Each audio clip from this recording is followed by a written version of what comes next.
tapes, films, did I already say films? And gestures. And more. What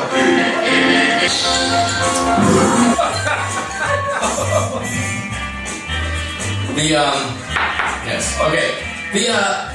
Frank Chu, ladies and gentlemen, is late.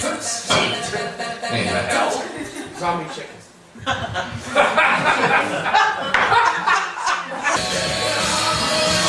Lux Interior died a few hours ago. Anybody in a thong looks bigger and better. It works. Thongs work. Goodbye, Lux. Wait a minute, that means Poison Ivy's single. A topic near and dear to all of our hearts. Ladies and gentlemen. Ladies and gentlemen, Mr. Pete Goldie is going to come here on Elite Ways of Space Report. Before I begin, Paul, do you have a question? Okay. Well, I guess you're older and more crotchety and saltier than I am, Pete. Do you like eating cheesesteaks at 2 in the morning with blood on your t-shirt? Let's talk about space. Well, obviously we can see in multiple spectrums. There fucking is. Yeah, well, you're still only seeing visible light, and it's all a big lie. But, you know, it's hard to say. It's another great mystery. Yeah. Great mystery of space. Yeah. Yeah. Anyway, I thought I'd show you, this is a great one. Oh, you'll like this. Reach under your chairs and get your 3D glasses out. Put them on. Make sure the red's on the left. And you'll be seeing what I'm seeing. What's that look like? Yeah, it's Uranus. That's right, it is Uranus. That's right. And, Hold on, Uranus? yeah, that's pretty much how they say it. I thought it was Uranus. But it's still good. Uranus is still good. It has urine in it. That's still funny.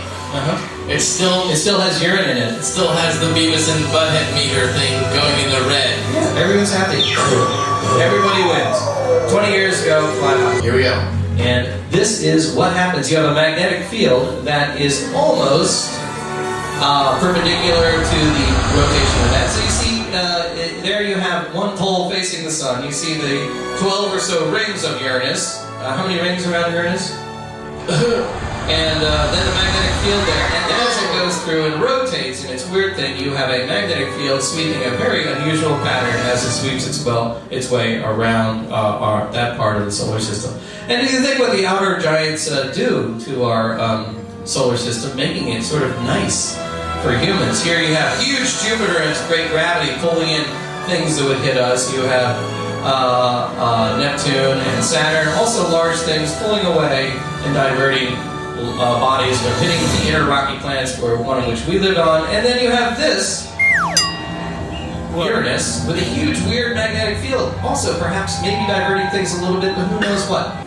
The sponsor, of course, is there it is. There's my spokesmodel, and it is Rinaldi bottomless jar. Rinaldi. Say it right. Rinaldi. Chicken John Rinaldi. You get one jar of Chicken John's reasons I don't have your money, and I guarantee it will never run out. In fact, I will wager that people here in the audience will probably fill it up even more before the end of the show. So there's no need to go ahead and try one of those out. You can try them out if you wish, but the reason why I don't have your money is because I just had an abortion. Well, that's a given, you know. I'm sure there's more reasons than that, but you can get to those later. Those of you who have... You don't need it. Today is February 4th. You have to ask me on February 1st. Well, that's when I collect the rent. But you didn't ask for it. Read it here. Remember that jar of rusty loose screws I gave you? That's yours now. There, it's worth something, isn't it? Hold on, here's a good one. I don't have it. I've never said that to anyone except Chicken, I want to get on with my show. No. You opened this Pandora's box. You didn't send me an invoice. I need an invoice. I keep immaculate records. I want you to know. That was weird. Okay. You're still bugging me about that?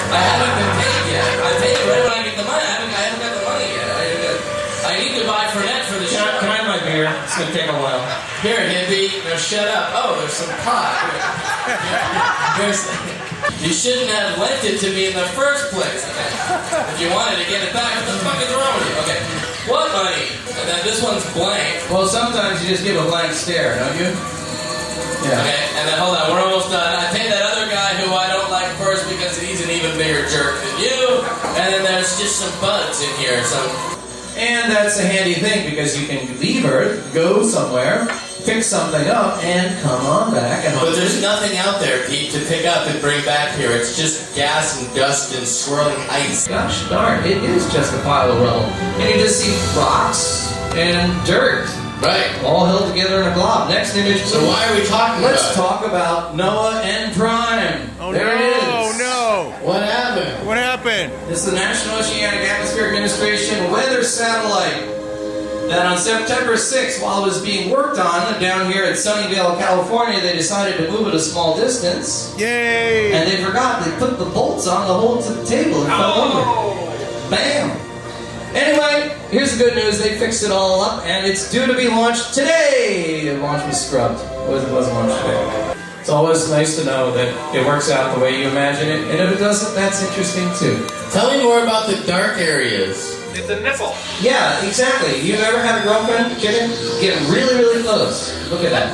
But anyone here understand the Japanese culture? Because I sure don't. I don't think the Japanese understand the Japanese culture. The three things on New Year's Eve that you want to dream about are, of course, number one, Mount Fuji. Who would not want to dream of Mount Fuji? Number two, a hawk. A hawk. Everyone would want to dream of a hawk. That would be great. And number three, you always want to dream of an eggplant.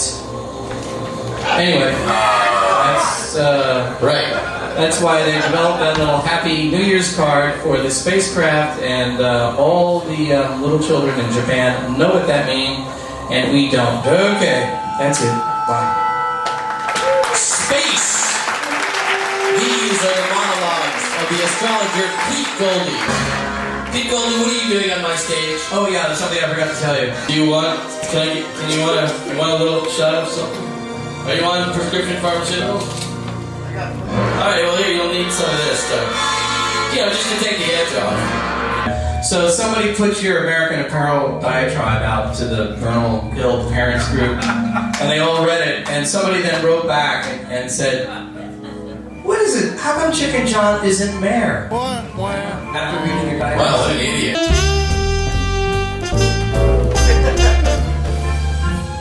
Well, and I guess now we will come to the part of the show where everyone is happy that the pre-show is over, and it's the part of the show that happens just before the post-show, which would happen after the show. This is actually the show part of the show, and the star of the show part of the show, not to be confused with the pre-show and the post-show, is of course Dr. Hal.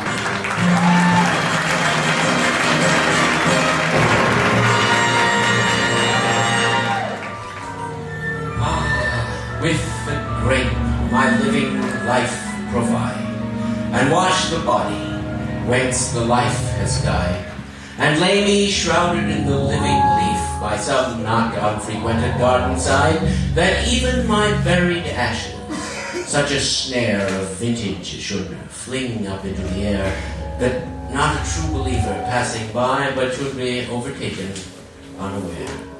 Indeed, the idols I've served so long have done my reputation in this world much wrong, drowned all my glory in a shallow cup, and sold my reputation for a song. Indeed, repentance oft I swore before, but was I sober when I swore? And then came spring and rose in hand, my threadbare penitence of pieces tore. And much as wine has played the infidel, and robbed me of my robe of honor, well, I sometimes wonder what the vintners buy, one half so precious as the stuff they sell. Yet that spring should vanish with the rose, that youth's sweet-scented manuscript should close. The nightingale that in the branches sang, whence and whither flown again, who knows? Would but the desert of the fountain yield one glimpse, if dimly yet indeed revealed, to which the fainting traveler might spring as springs the trampled herbage of the field. Would that some winged angel, ere too late, arrest the still unrolling scroll of fate and make the stern recorder otherwise in register or quite obliterate. Ah, love, could you and I with him conspire to grasp this sorry scheme of things entire? Would not we shatter it to bits and then remold it closer to the heart's desire?